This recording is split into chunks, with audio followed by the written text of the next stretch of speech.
जूली घर के लिए निकलने लगी। आज उसका मूड बहुत अच्छा था। मुस्कुराती और गुनगुनाते हुए वह चाबी से अपने घर का दरवाज़ा खोलने लगी। वैसे आकाश घर पर होगा, लेकिन यह अभी उसके सोने का वक्त होगा। वैसे भी जब चाबी उसके पास है तो वह बेवजह क्यों बेल बजाए। जैसे ही जूली चाबी से दरवाज़ा खोलकर घर में प्रवेश करती है, वैसे ही ड्राइंग रूम में सोफे पर आकाश को बैठा हुआ पाती है। क्या हुआ आकाश, तबीयत तो ठीक है ना? यह गुमसुम क्यों बैठे हुए हो? मेरी तबीयत ठीक है और मैं गुमसुम नहीं बैठा हूँ। मैं कुछ सोच रहा हूँ। टाइम क्या हो रहा है, बताओ ज़रा। तीखे स्वर में आकाश अपनी पत्नी जूली से सवाल पूछता है। क्या क्या टाइम हो रहा है? तुम देख नहीं सकते सामने?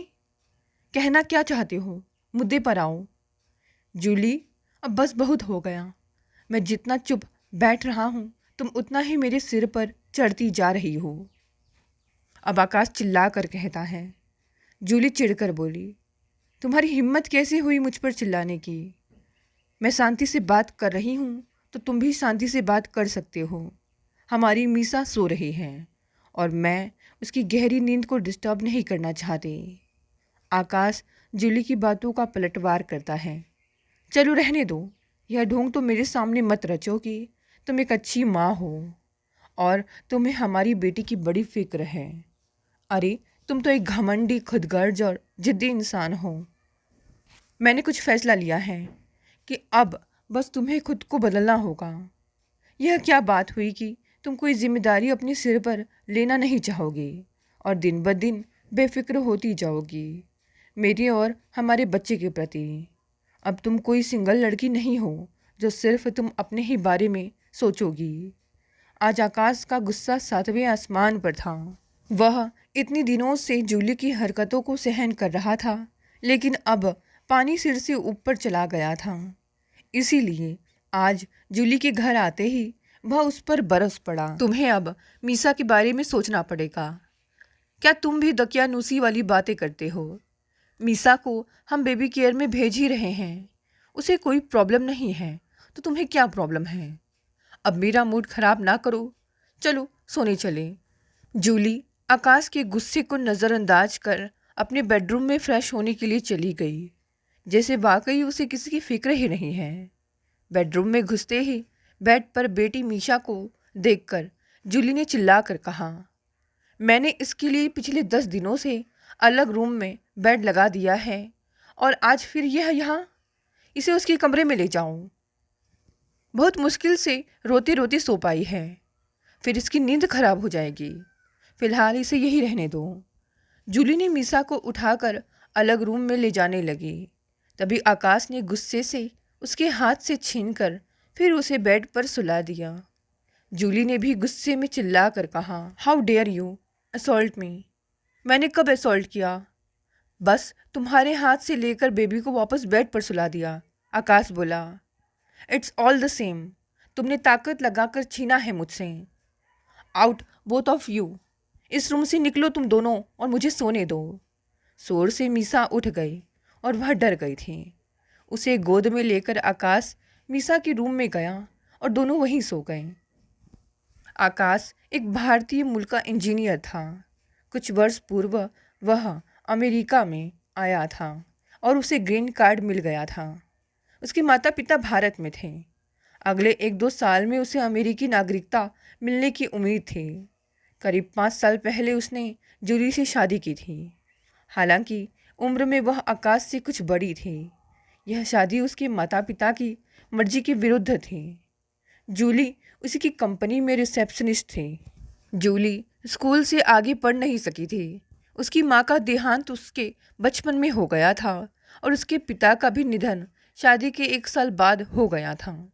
उसके पिता की संपत्ति के अलावा उसे इंश्योरेंस से काफ़ी डॉलर्स भी मिले थे। जूली बचपन से ही स्वच्छंद स्वभाव की थी। सुबह उठकर आकाश ने जूली से पूछा, कल रात की बातें कुछ याद भी है तुम्हें?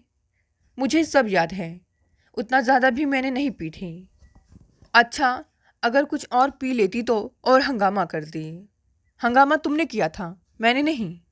मैंने तो बस मीसा का कमरा अलग कर दिया था और वहाँ कैमरा भी लगा दिया था ताकि उस पर नज़र भी रख सके। मीसा को माँ बाप दोनों का प्यार चाहिए। अभी उतनी बड़ी भी नहीं है कि उसका अलग सोना ज़रूरी है। यह तुम्हारा इंडिया नहीं है। यहाँ तो 1 साल के बच्चे को भी लोग अलग अलग सुलाने लगते हैं। इंडिया और अमेरिका की बात कहाँ से आ गई? मैं तो वर्षों से अमेरिका में ही हूँ और यही रहने जा रहा हूँ। तुमने भी यह जानकर मुझसे शादी की थी। वही तो मेरी सबसे बड़ी भूल थी। अब बेकार की बातों को तुल ना दो। मीसा को डे केयर में तुम ड्रॉप कर रही हो या नहीं? नहीं, आज मैं हाफ डे लीव लूँगी। तुम ही ड्रॉप कर देना।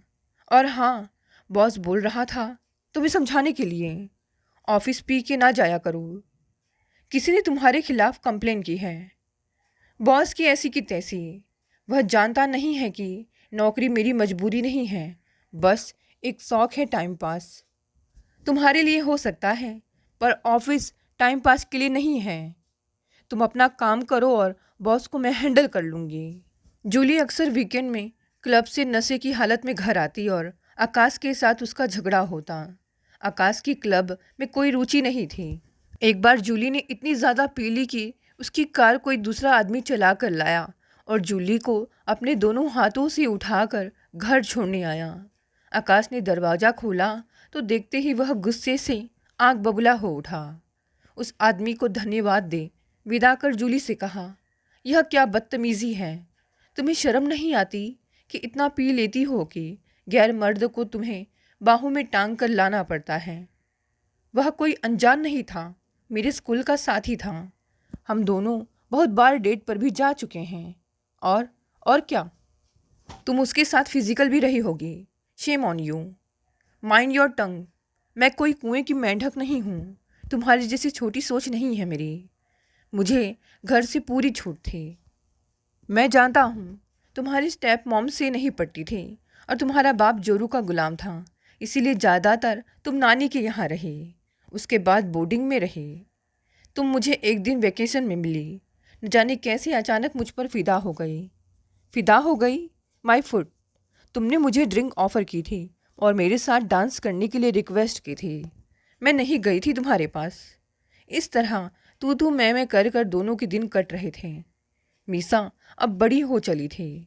वह अपनी माँ के व्यवहार से दुखी थी और अपने पिता से बहुत प्यार था उसे हाई स्कूल में बोर्डिंग में भेज दिया गया था। जूली को अपनी बेटी की कोई चिंता नहीं रहती थी। एक दिन जब जूली सारी रात बाहर काट कर जब घर आई तब पाँव फटने को था। आकाश ने डांटते हुए कहा, अब आने की क्या ज़रूरत थी? 2-4 दिन और मौज करके आती। जूली ने भी गुस्से में कहा, मेरे सामने ज़्यादा नाटक मत करो। ये मेरे बाप का घर है, मैंने तुम्हें पनाह दी है, तुम यहीं पर रहते हो। मैं अपनी मर्जी से आती जाती रहूँगी। ठीक है, तुम्हारा घर तुम्हें मुबारक, पर अगर तुम्हें मेरी वाइफ बनकर रहना है तो तुम्हें अपना एटीट्यूड और बिहेवियर चेंज करना होगा, वरना तुम्हारे लिए मेरी ज़िंदगी में कोई जगह नहीं है। अगर रोज़ रोज़ मुझे तुम टोकते रोकते रहोगे तो तुम्हारे लिए भी इस घर में कोई जगह नहीं है। You can go. मैं तो खुशी से चला जाऊँगा, पर मीसा का क्या होगा? यह तो अच्छा है कि मीसा का रूप भले तुमसे मिलता हो, रंग से वह अमेरिकन दिखती है, तुम्हारी जैसी एशियन नहीं, वरना उसे कोई अमेरिकन लड़का मिलना संभव ना होता। उसका जो भी होगा अच्छा ही होगा।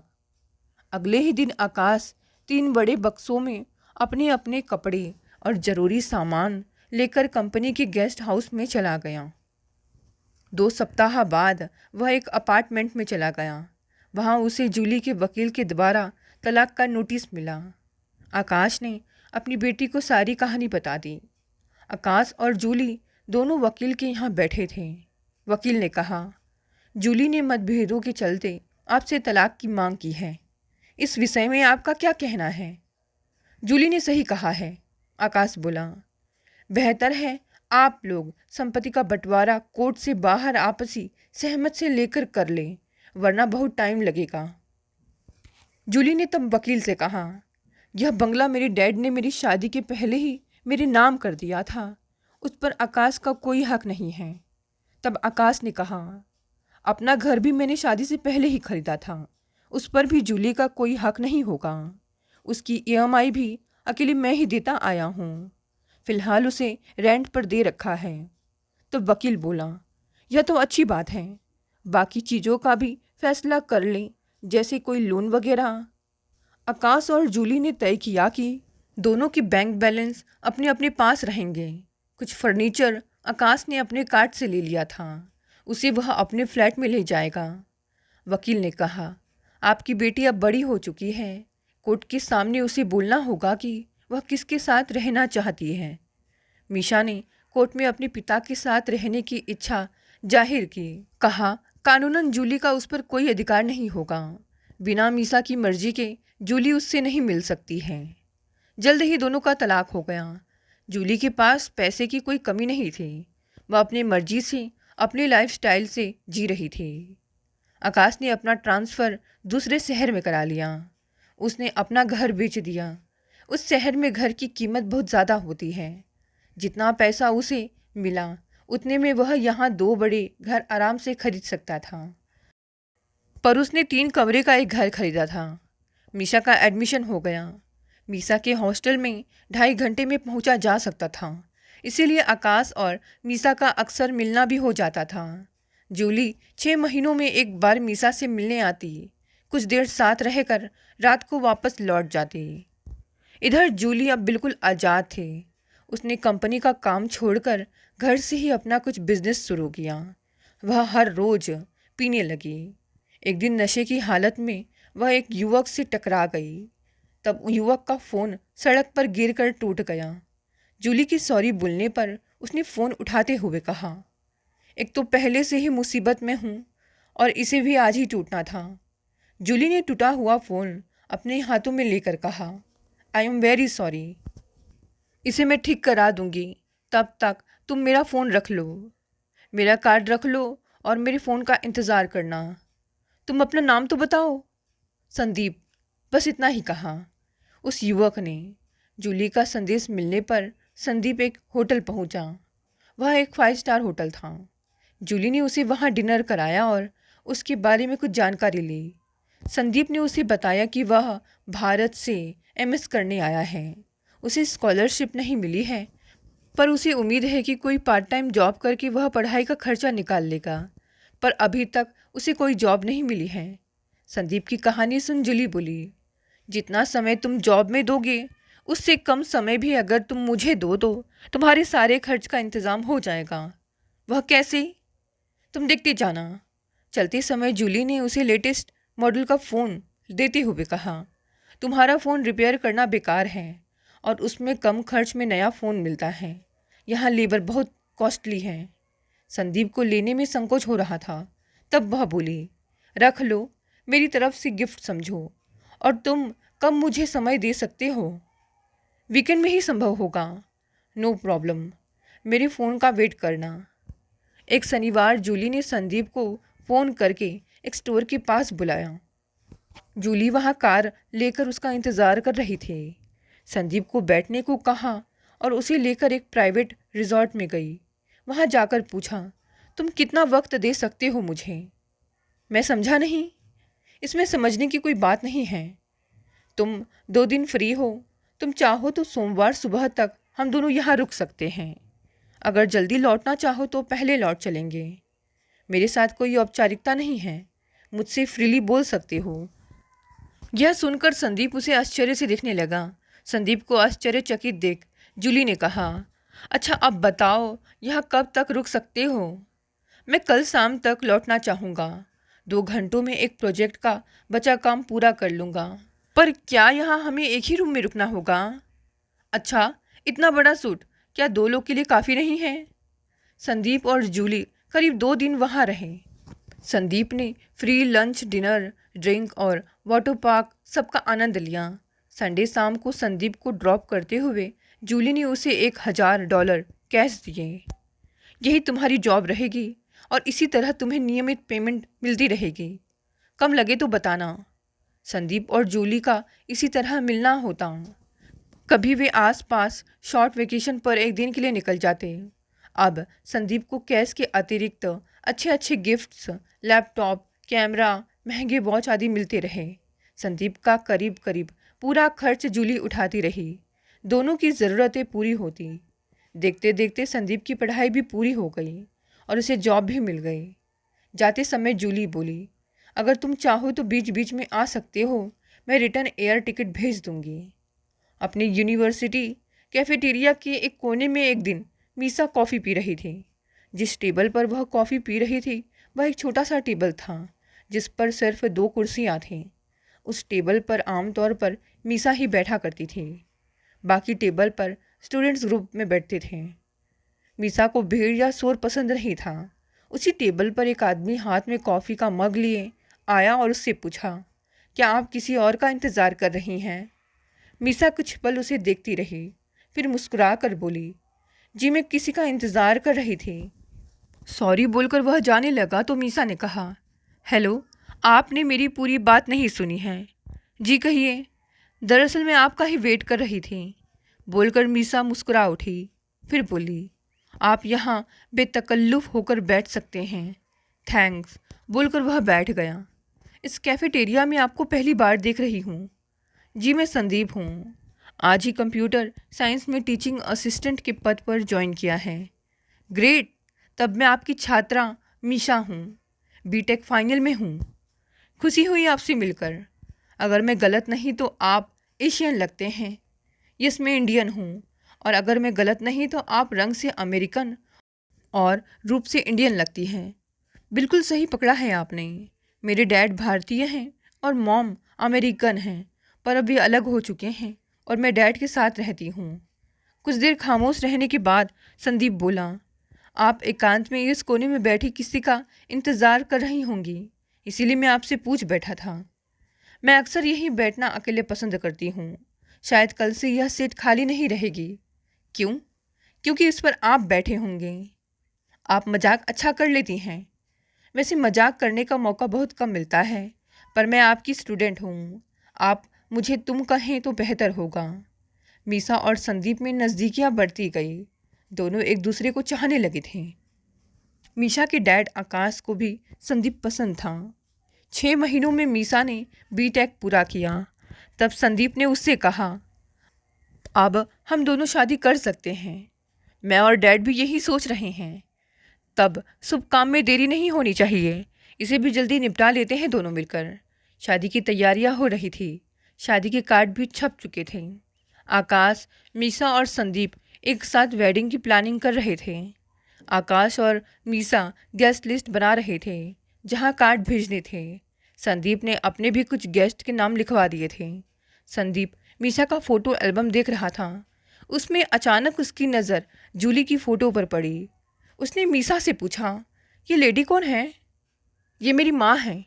हालांकि अब उनसे हमारा संपर्क न के बराबर है, फिर भी औपचारिकता बस एक कार्ड उन्हें भी भेज रहे हैं हम लोग। अगर वे आना चाहे तो आ सकती हैं। बोलकर मीशा ने जूली का कार्ड संदीप को देखने के लिए बढ़ा दिया। जूली के बारे में जानने के बाद संदीप के चेहरे पर हवाइयाँ उड़ने लगी। हालांकि वह उसे छिपाने की पूरी कोशिश कर रहा था। कुछ देर बाद जब वह जाने लगा तो मीसा उसे छोड़ने के लिए बाहर उसकी कार तक आई। तब संदीप ने साहस करते हुए कहा, तुम लोग अभी शादी के कार्ड पोस्ट मत करना। क्यों? शादी की तैयारियां हो रही है। शादी के कार्ड भी छप चुके हैं। इसीलिए तो कह रहा हूँ, अभी सिर्फ छपे ही हैं ना, उन्हें रोक दो। किसी को नहीं भेजना। मेरा कहा मानो, इसी में सबकी भलाई है। यह अचानक क्या हो गया है तुम्हें? शादी क्यों पोस्टपोन करना चाहते हो? मैं पोस्टपोन नहीं, इस रिश्ते को पूरी तरह से खारिज करना चाहता हूँ। यह रिश्ता किसी कीमत पर नहीं हो सकता है। I am deeply sorry but I am helpless. पर यह शादी क्यों नहीं हो सकती? मैं इससे आगे कोई सफाई नहीं दे सकता हूँ। बेहतर है हम दोस्त बने रहे तो यह काफ़ी अच्छा होगा। Okay bye. संदीप ने कार स्टार्ट की और वह तेज़ी से चला गया। वह मन में सोच रहा था कि अच्छा हुआ उसने जूली का फ़ोटो भर ही देखा था। कहीं अचानक शादी के मौके पर वह मिल जाती तो कितना बुरा होता। मेरी भलाई इसी में है कि अब यह शहर जल्द से जल्द छोड़ दूँ। मीशा और आकाश सोचते रह गए कि आखिर शादी ना करने की वजह क्या रही होगी। लाख कोशिशों के बावजूद उन्हें आज तक पता नहीं चल सका और यह पहेली बनी रही, क्योंकि संदीप शहर छोड़कर कहीं और चला गया था, शायद अमेरिका से भी दूर किसी अन्य देश में। आकाश को बेटी के साथ हुए इस धोखे ने दुखी कर दिया था। वह मन ही मन सोचने लगा, क्यों हमारी ज़िंदगी में दुख लिखा है। पहले तो मुझे ऐसी जीवन साथी मिली जिसके साथ मैं कभी सुखी से नहीं रह सका, अब बेटी मीसा के साथ भी। अच्छा हुआ संदीप ने अपना असलियत शादी के पहले ही दिखा दिया, वरना अगर वह शादी के बाद यूँ छोड़कर चला जाता तब क्या होता। जो होता है अच्छे के लिए ही होता है। कम से कम संदीप जैसे इंसान की असलियत तो सामने आ गई। अब वह बेटी की ज़िंदगी के साथ किसी को खिलवाड़ नहीं करने देंगे। अब वह अपनी पसंद से ही उसके लिए जीवन साथी का चुनाव करेंगे। दोस्तों, ये कहानी यहीं समाप्त हो गई।